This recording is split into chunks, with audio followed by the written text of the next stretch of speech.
This is Larry the Barber Man, and today I am at the CT Barber Expo 2018 with Tyrik Jackson of Sharper Image Barbershop in Lancaster. So Tyrik, thank you for taking some time out to do this interview with me. I'm keen to learn your story about both your barbershop and your academy, as we call it in the UK anyway. Yeah. So tell me, how did you first start in barbering? What was your entry? It was interesting because I went to I got in trouble for singing in high school. And I went to part of my punishment was the principal, the dean of the school, he wanted me to sing in the talent show. And he said if I didn't sing in the talent show, that I would get suspended from school. And I didn't want to get suspended from school, so I actually sang in the competition. And when I sang that night, there was a gentleman in the audience, and he had stopped me. His name was Champ Hall. He had stopped me and he said, "Man, you did a dynamic job. You know, can I give you a ride home? Are you walking?" And he gave me a ride home after I called my mom and she said it was okay. He gave me a ride home and he stopped by his barbershop. When he stopped by his barbershop, you know, I was impressed because where I was at, I didn't know any African-American males that had a successful business. And so he stopped by the barbershop. I was really intrigued by it. But my way of showing gratitude was on the next day. That was a Saturday night. The next day I went to the shop. Sunday, obviously it was closed. Monday it was closed. It was traditional shop. Monday closed. And on Tuesday, I went back. I didn't stop on Sunday. I didn't stop on Monday. I continued to press through. And then on Tuesday, I was there and they were open. So I went by just to show my appreciation, swept, threw out some trash, and just asked if I can help around. And I just went to show them my gratitude. And so that's really how it started. I was the cleanup kid at the shop. And then about 2-3 months later, once the winter was broke and we had better weather, I started cleaning the windows. There was a guy who cleaned the windows at the shop. And I said, you know, I can do that for a haircut. So I offered my services to clean his window in exchange for a haircut. And that's really much how I got my start. I ended up going to cosmetology school with my mom. Together, we went together. Wow, that's yeah. I've never heard that one. Yeah, we were the first mother and son to go to cosmetology school together. It's a really interesting story. I was already cutting in the barbershop as an apprentice, but I knew that I could only get so far with the barbering skills that I was learning at the shop. And so I wanted to enhance my skills, my shear cutting, my coloring, my texturizing, and learning how to use different implements and tools to achieve different looks. So I decided to sign up for cosmetology school. My mom signed me up. And when she came home, she said, "Hey, look, I wanted to let you know," I was getting ready to graduate from high school. She goes, "I signed you up for cosmetology. Oh, and by the way, I'm starting with you." And so I was like, oh man, she's gonna cramp my style, you know? But it was actually really interesting. I got to build a better relationship with my mom. We already had a really good one, but we were going to school every day. It was a different type of relationship. And I remember the first day of school, I told her, I said, "Look, don't let anybody know you're my mom." It wasn't because I was embarrassed of her, but I was turning into a young man. I wanted to date. I knew there was going to be women there, and so I didn't want her to mess that up for me. And so the very first day we did a 0-degree haircut, and then we had to style the hair, and I really enjoyed what I did because I learned something new that day. And I turned and I yelled and I said, "Hey, Mom," you know, and she just kind of looked at me. She walked over and she said, "You know you done messed up, right?" Because day one, I told her not to do it, and day one I ended up spilling the beans. But it worked out in my favor. People were like, "Oh, that's your mom," and it was cool. And then the newspaper came out and did an article on my mom and myself being the first mother and son duo at a cosmetology school. Wow.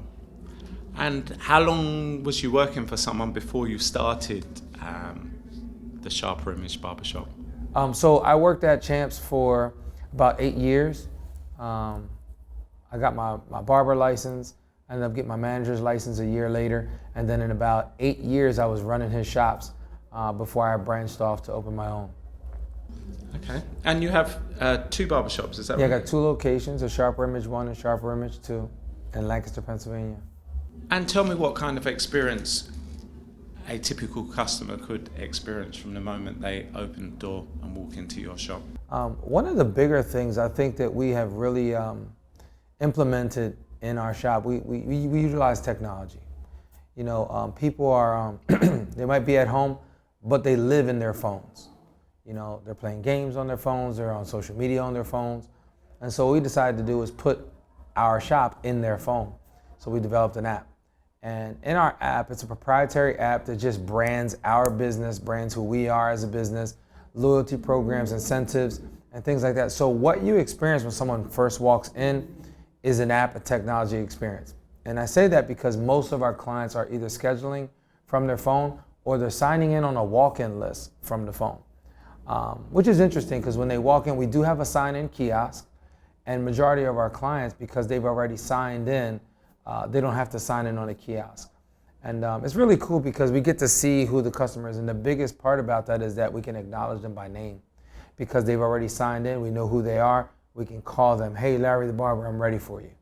You know, and that's the experience that they get. It's more personal. It's not like, hey, brother, hey, my man, hey, cuz, hey, so-and-so, excuse me, are you ready? It's always about who they are. And so we can acknowledge them by name because we have their name. They've given us their information by signing into our system.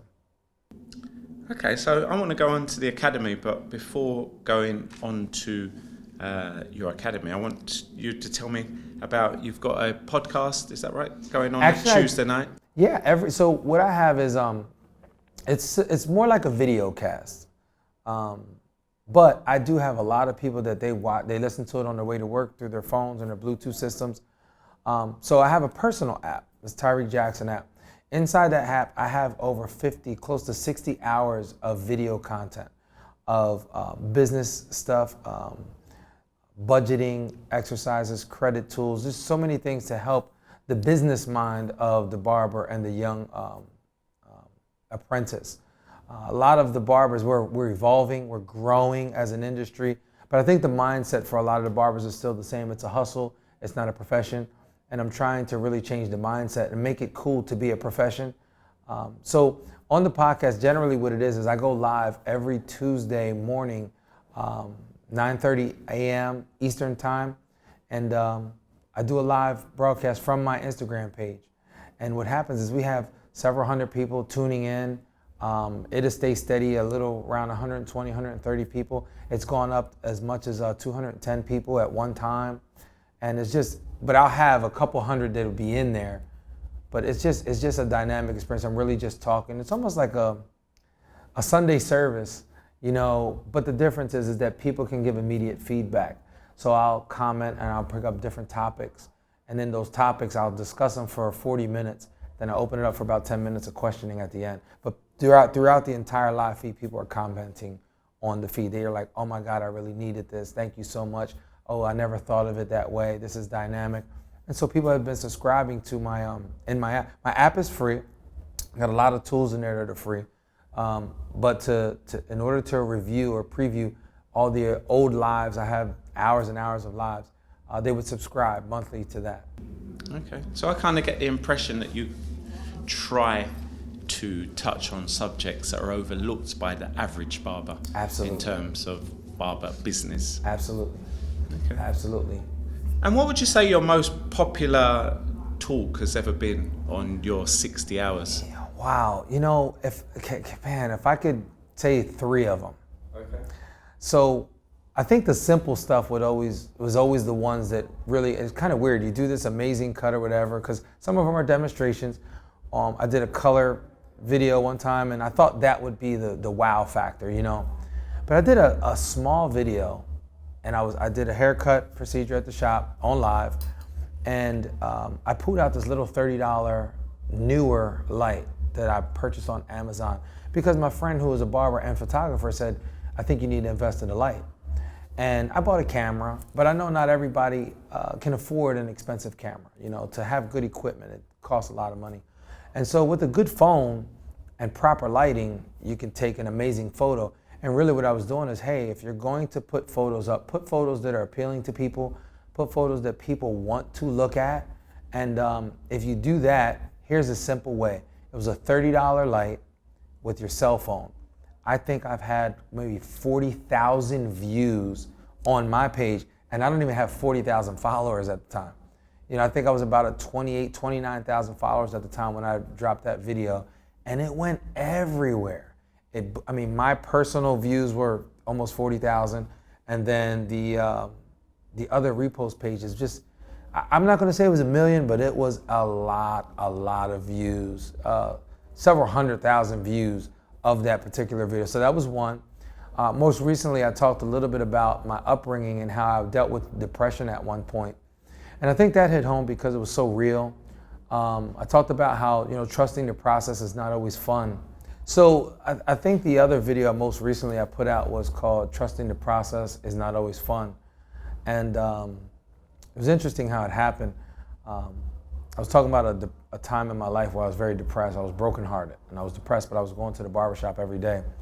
And I was dealing with the stuff in the shop, and I was dealing with my own personal depression and how I was able to kind of muscle through that.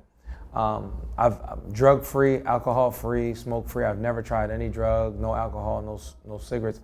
But I remember I was so depressed, and when I was depressed, I would walk to work every day. And when I would get 2 blocks away from the shop, I would just have to put on this fake face and mask my pain. And I remember having the weirdest thought, and it was, you should just try heroin, because my real father was a heroin addict, and he died of AIDS in 1995. And heroin was the only thing, he dealt with depression, but heroin was the only thing that numbed his pain. And so it was weird how that generational curse or that thought came over me. I didn't subject myself to it. I just continued to press through, trust the process, and just deal with my pain as the best as I could. And over time, I healed through it. But I was so glad that I allowed God to be the healer of my pain and not drug abuse. But it was just really weird for somebody who never used any drugs to think to use heroin, just one of the hardest drugs out there. You do seek influence from your parents, so subconsciously. So that was probably it. It was really, really weird, man. It just came over me, and I was like, heroin, and right away I knew this just was not a really good thought. But that's how intense the pain was for me. I didn't know what else to do. And so when I shared that on my live feed about trusting the process, bro, man, it was so impactful. And people I had 218 comments in hours, like within 24 hours, 218 comments, several thousand views. And I respond to everybody. I'm very social on my social media platform. A lot of people are putting media up, and a lot of smoke and mirrors and just stuff on top of stuff. When people put real stuff that's real, and it's from the heart and it's honest, people connect with that because they're not brave enough to do it themselves. Yeah. And people are like, man, I don't even know, man, you did that. I couldn't do that, but it was, man, you did it, and it was powerful, and it helped me. So I think that's one. Those were 2. I said I would do 3, but I think those 2 were probably the 2. The other one I think was really, really good was I did one, people like the finance. I did a finance one, and they were like, man, I didn't really understand how to fix my finance or manage my finance. So that was a really big one, I think. But the biggest one really was the simple, buy a $30 light and take a photo with it. Yeah, because probably barbers have been struggling and wondering why their pictures doesn't look like the next one. Absolutely. And it's like, do I got to buy a $3,000 camera and lens and all that? That's not going to help you. As long as you have a good light. It will actually complicate things more because the camera will be more sensitive to your lack of knowledge of it. Yeah.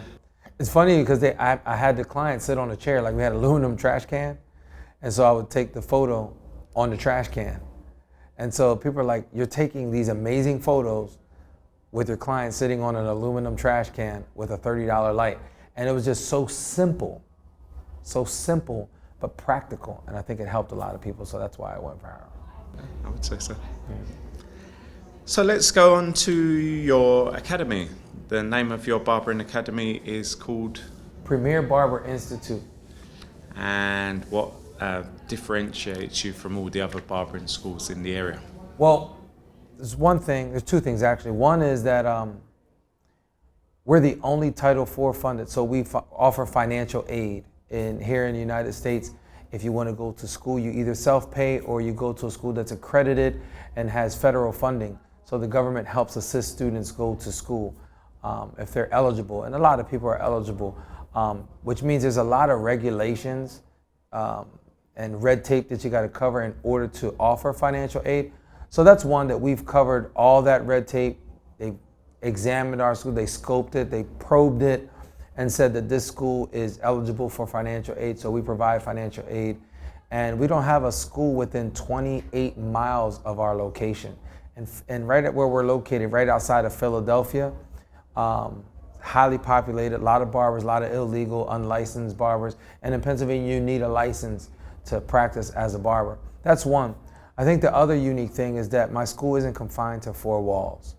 Because I go live and I share my content that I'm teaching the students, people, if they're tuning in on Tuesday mornings at 9:30 a.m., we're reaching people globally. I have people in Hawaii, people in the West Coast. I have people in Europe that say, you know, you're 12-hour difference. I watch you at 9 p.m. when you're going 9 a.m. live. And so it's just really interesting how I'm able to connect with people globally. And so they know where I'm at. They know I'm at Premier Barber Institute. I'm going live from Premier Barber Institute. But there's no four walls that kind of keep us contained. We're expanding beyond those four walls. Now, I know you're not a man into hype at all, but I did manage to dig up some hype on you, that you was the winner of a Brawner Brother barber battle. You procured $25,000 from this. Tell me about this experience. So it's interesting, like right now we're here at CT Barber Expo 2018, one of the largest barbering events with education, barber battles, classrooms, vendors. It's not even an expo anymore. It's really a trade show for barbering. It's dynamic what Jay has done here. And but social media has helped the explosion of what we see of the barbering industry. That change has helped a lot. When I started, in order for me to even be noticed, I had to go out. I did photo shoots, paid a photographer, they do the photo shoot, they submit the photo shoot to a magazine, or you get a video done. You got to send it to someone, they edit the video, and you get it 2-3 weeks later, and time has gone on. And so I remember some guy came to visit my shop. He said, man, what you're doing is amazing. People need to see it. And so he encouraged me to compete. And I said, I don't want to compete. And he said, what do you want to do? I said, I want to educate. I want people to learn this stuff. I don't want to compete against people. That's not my thing. And so he said, but if you compete, it's a doorway to teach education. And I didn't think of it that way. And I said, okay. And I was like, well, I just really don't want to be the guy on stage trying to compete. That's not my thing. And so what he did creatively is he actually paid for me to compete in a competition. And it was about $150 to compete. I went, I got second place. But because I went and I showed up, there was no social media. There was none of this. We're talking 2005, 2004 or 5, before I competed in 2006. So in 2004 that happened. 2005, I began to do more events and do photo shoots and just kind of put my stuff out there. And so it would take time before those magazines are printed and they get out to the masses. And my photos came across a desk of the show coordinator who runs Brawner Brothers. Her name was Erica Washington. She contacted me and she said, I love your work. It's phenomenal. I'd love for you to compete. And I turned down the competition 3 times. It was a huge Broadway-like competition. So you have dancers, a lot of theatrics, dancers, models, videographers, makeup artists, I mean, just stylists. It was just so much involved, costumes. And I came out as Prince. So I did a Prince rendition. And then someone said, you know, take that off, don't do that. I ended up telling her that I would do the competition. I said, you know, I'll do it. Well, she asked me no. She said, why won't you compete in my competition? I said, because I don't want to compete. That's a whole nother level of competition that I just don't want to be a part of. And she goes, what is it that you want to do? I said, I want to educate. She said, do you not know that I have the largest education of multicultural brand in the world? I can put you in those classrooms to teach. And I was like, okay. She said, if you compete in my show, I'll create an opportunity for you to teach. She said, but you better win, because nobody wants to listen to a loser. And I was just like, wow, like the pressure's on. So, you know, I'm an all-in kind of guy. And so I reviewed some of the previous champions who've won, watched their videos and watched what they did. And I committed to it. I told her I would do it. And that's really what happened. I went in, I competed. I won $25,000. I was the rookie. Nobody knew who I was. And I came out as Prince because I was wearing my hair. I had hair at the time. And the way I was wearing my hair, a lot of people said that I looked like Prince. And so I didn't have a beard, you know, and So I was like, okay, well, I'll use that to kind of start my show. Oh, there's Prince, and I made a mockery, so I did like a little parody of it. But it was really, really exciting, man. We did a hospital theme. So I had a person who was crippled and began walking. I had someone who was crazy and became sane. And then I had somebody who was a fire victim and became pure. So there was a concept behind it, some biblical reference, but more importantly, I was doing hair, and the hair was transforming these people and bringing them to life, bringing them back to sanity and bringing them back to health and walking. So that's exactly what we did. We won. It was awesome. A lot of money. That must have gone a long way. Yeah. Yeah, it did. It opened the door for education, and I've been doing it. I took an 8-year hiatus from shows and events to focus on my school, but it was education was always the goal. And now I'm able to now travel and teach and do this differently. Instead of competing, I can now travel and teach. So Bronner Brothers really was a catalyst and a conduit for my education. It's really helped launch my career. Great. And just 2 quick questions in closing. You've got strong opinions on the whole barbering industry. What would you say is really good about the barbering industry right now that you're loving? So I love how at one point when I started in 1998 when I was in school and I wanted to be a barber and I went to cosmetology school, I would go to the shows and barbering was the armpit of the hair industry. It really, really was. You had all the styles, the makeup, the skincare, and you had 2 little booths in the corner of just barbers. And so it was like the armpit of the hair industry. I wanted to be a bridge. I wanted to bridge cosmetology and barbering and be the conduit to just mesh them together. So my haircuts were different and unique. What I see now is that people are embracing hair color. They're embracing hairstyle and product. And so it's what we were trying to do years ago, but because of social media, people can see it. It's readily available to them. You don't gotta wait for the magazine release. It's happening instantly and people can see it. It's a gift and a curse. I think it's a gift because it has also created a platform for barbers to get paid. Companies now wanna hire you as an influencer for their product and their brand. But it's a gift and a curse. Because what I see now is that a lot of the education isn't really education, it's more information. Because companies want you to sell their product. That's what they want. It's not really an educational class, it's let me educate you on our product. And so they're giving more information than I think education. And it's not a knock on the industry, it's just, that's the gift and the curse. Social media has created an opportunity for barbers to now get paid, travel, fly, see the world by using their gifts. The Bible says that your gifts will make room for you. And it's definitely making room for these barbers. But there's a lot of smoke and mirrors. There are guys who aren't as educated, but they want to be educators.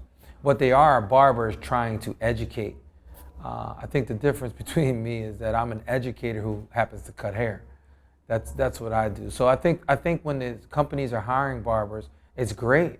They're using them because of social media. It's helped them push their products and their brands. It helped push these barbers. But I think the mindset of the barbers hasn't changed much. And it's still this like, I'm the man, this is what I'm doing, watch me.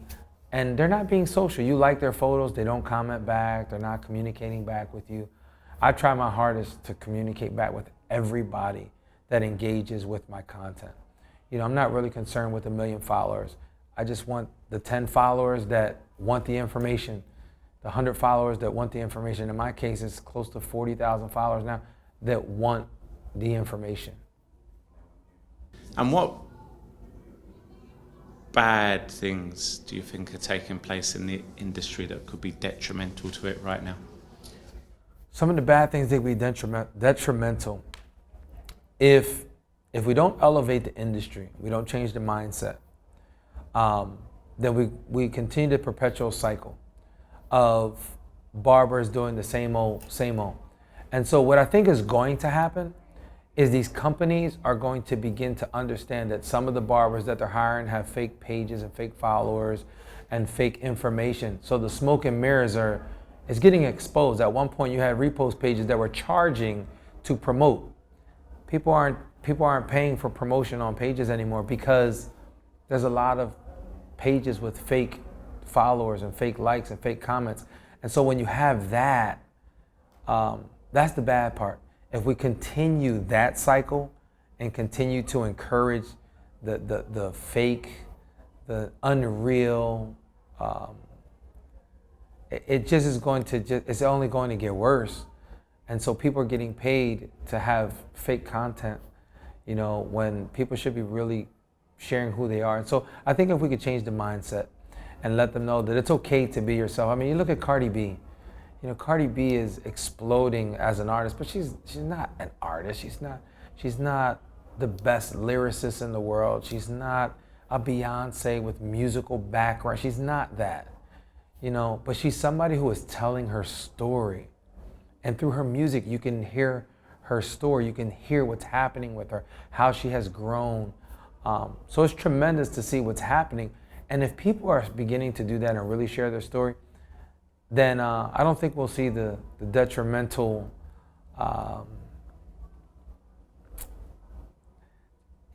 you're not going to see, I'm trying to get the word around what I want to say, the cause and effect of what is fake versus what's real.